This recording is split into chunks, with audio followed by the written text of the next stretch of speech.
It lays the predicate and the foundation for the development of a weather satellite that will permit man to determine the world's cloud layer and ultimately to control the weather, and he who controls the weather will control the world. Project CIRRUS is the first official attempt to modify a hurricane. It was run by General Electric with the support of the US military. The official theory was that by changing the temperature outside the eye wall of a hurricane, which they did by seeding the clouds with various compounds such as silver iodide, a decrease in strong winds will result. On October 13, 1947, Project CIRRUS targeted a hurricane heading out to sea. Approximately 180 pounds of dry ice was dropped into the clouds. The crew then reported a pronounced modification of the cloud deck, and the hurricane abruptly changed direction and made landfall near Savannah, Georgia. The public blamed the government. Irving Langmuir, who pioneered General Electric's atmospheric research department and admitted that the project was about learning how to weaponize the weather, also claimed the reversal of the hurricane had been caused by Project CIRRUS, but the government denied it for 12 years. After a short delay, the project officially continued, and in 1965, Project Storm Fury had targeted Hurricane Betsy for seeding.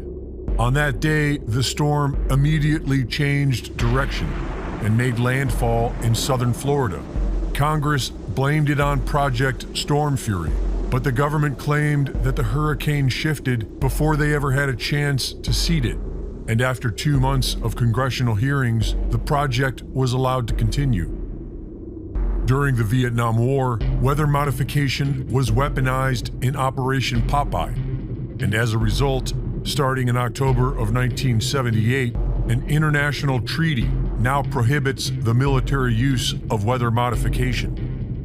In 1997, U.S. Defense Secretary William Cohen said that we have enemies capable of altering the climate and setting off earthquakes and volcanoes remotely through the use of electromagnetic waves. And so controlling the weather seems to be a very real thing.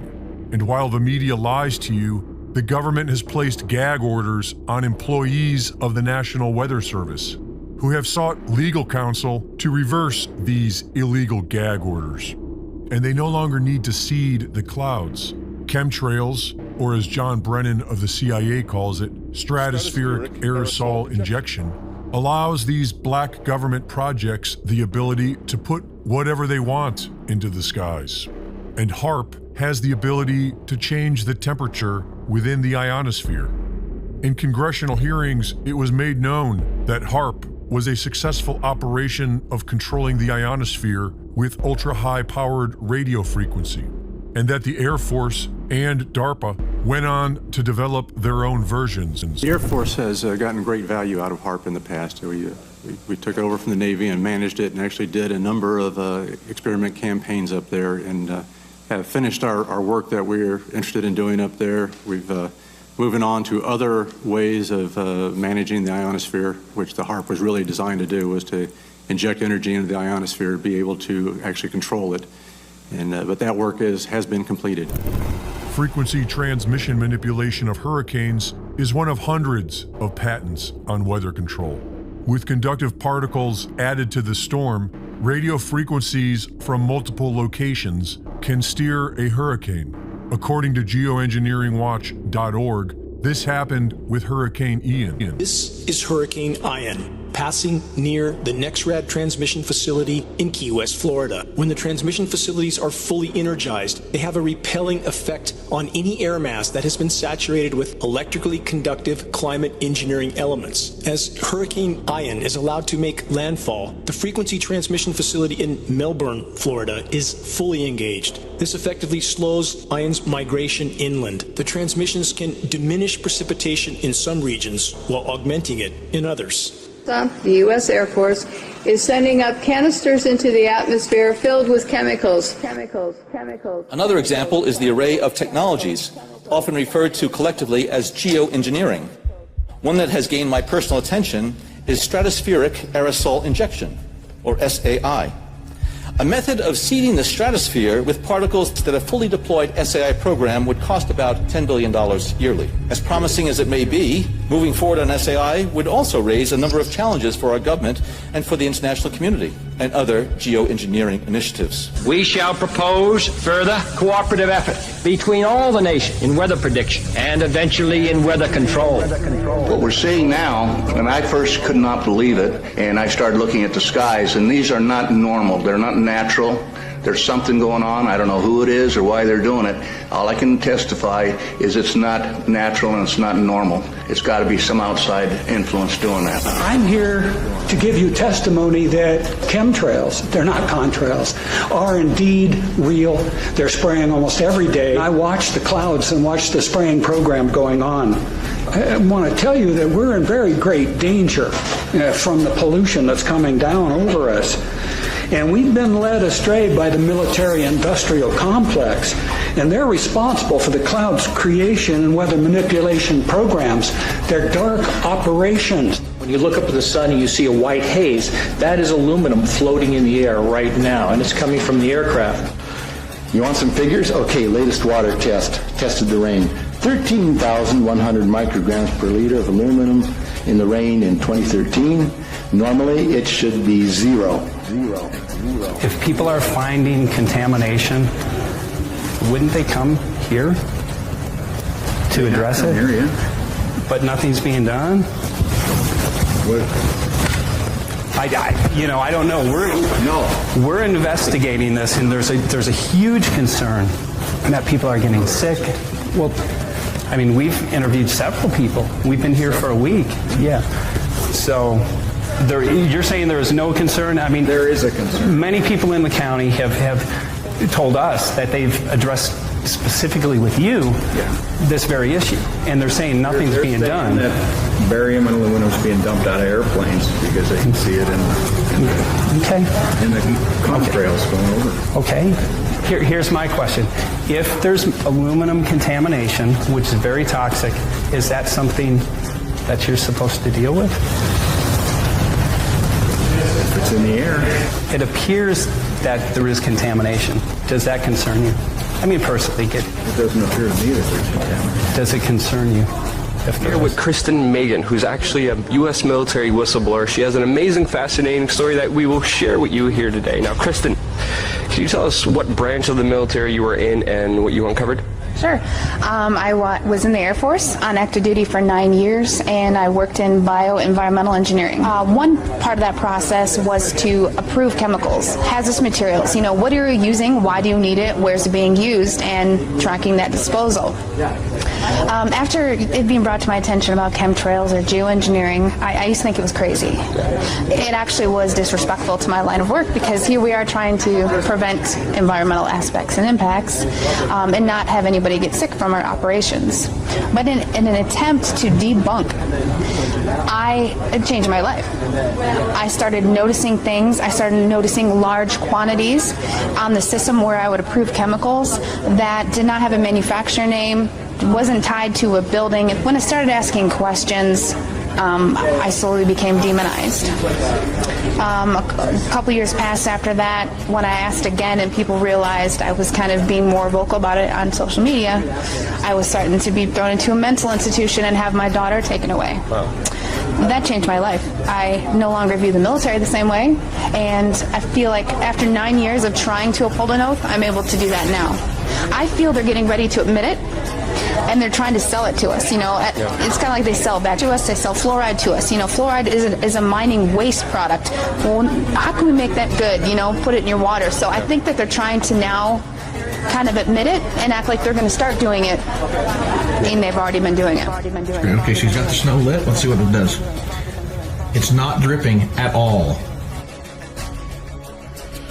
Okay. So I've seen these things on YouTube about the snow not melting and just turning black when you put fire to it. So I'm going to go outside here, get some snow.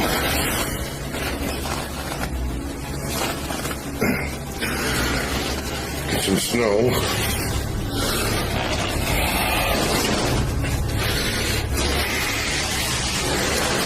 snow I just picked up outside. I'm just packing it in. Here's the snow I just picked up. You guys saw me pick it up outside off my porch. Check this out.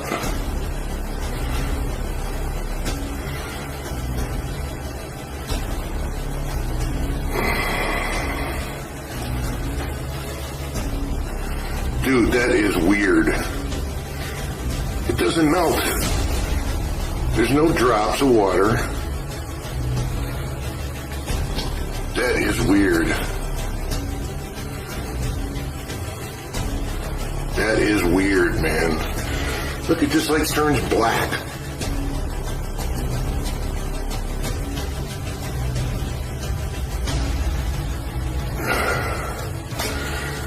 You guys haven't seen one drip. In the snow on Mount Shasta, pristine Mount Shasta, 61,000 micrograms per liter, 4 times the amount that is found in the soil up there. Where in the hell is this stuff coming from? But NASA is a corporation. I want you to know that. NASA has also conducted a research program in what they call metallized fuels. We're actually putting aluminum oxide right in the fuel because it has 2 atoms of aluminum and 3 atoms of oxygen. So during the combustion process, it releases all that oxygen and dramatically increases efficiency, but it leaves the aluminum in the air. Alex Dimitrick explains what we could see. Hi, my name is Rich Moore. I'm a scientist at NASA's Langley Research Center in Hampton, Virginia, in the United States.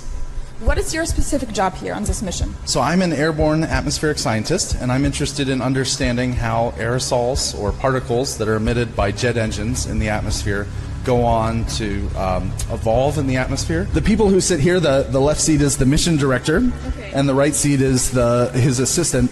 And what they're doing is they're monitoring the power that's drawn by all of the different racks. And so they have full control over all of the different experiments, which is really important for a NASA flying laboratory. Yeah, we're trying to keep this thing as full as possible. Yeah. And there's a lot of trade-offs. We want to minimize, I talked about the sticky gases. We worry about particles being lost to the walls of the tube as well. We try to keep the tubing lengths as short as possible for the samples we're making. And so we have a number of different probes, each targeting a different size range. So some probes may target, say, 1 micron to 50 microns, and other ones may target larger particles. So a micron is 10 to the negative 6. So we're talking about 1,000 times bigger than those soot particles that I described. And so it's a big plane.